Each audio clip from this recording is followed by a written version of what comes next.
आसामनि गुबुन गुबुन बियाबफ्राव जेरैबायदि मडेल अंगनबादि सेन्टारखौ लुफुंनाय जादों थिग बेबायदियैनो जोंनि गसाइगाव समस्तियावबो जों गोबांथार मडेल अंगनबादिखौ मोननो हाबाय आरो जों गोबांथार बेखेवबाय आरो थिग बेबायदिनो दिनै फुंनिफ्राय लानानै जोङो साबकाटा गलादाङि आरो जारागुरि मोनथाम मडेल अंगनबादि सेन्टारखौ जोङो बेखेवबाय आरो बेवहाय जोंनि डिपार्टमेन्टनि बायदेव बिथांमोनाबो दङ आरो जों बेखौ बेखेवनायजों लोगोसे रायजो राजाफोरनि जे हेफाजाब बेखौ जोङो गाहामथारै मोननो हादों। मानो होननानै बुङोबा आसाम सरकारा जेरैबायदि बिथांमोना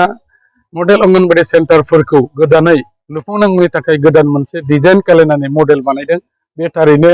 मडेल अंगनबादि सेन्टार जेरै नामाकरन होदों बेबायदिनो जादों आरो आं मिजिंथिदों बे मडेल अंगनबादि सेन्टारफ्रा जोंनि उन्दै उन्दै गथ'सा आरो हिन्जावसाफोरनि थाखाय बेवहाय गुदि जे सोलोंथाइ लानांगौ बेजों लोगोसे सास्थ्रनि जे जोथोन बेवहाय मोजाङै जाफुंसारगोन आरो जाय बिथांमोन बायदेवमोनहा बेवहाय वार्कार हेल्पार हिसाबै थागोन खामानि मावगोन निस्सय मोजांथारैनो मावगोन आरो दिनैनिफ्राय जाय जायखौ जों बेखेवबाय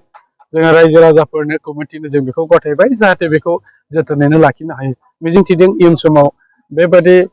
मडेल अंगनबादि सेन्टारफोरनिफ्रायनो जोंनि उन्दै उन्दैफ्रा मोजां सोलोंथाइ लानानै मोजां साइस्थ' लानानै बिथांमोनहा इयुन जिबनखौ मोजां खालामनो हागोन।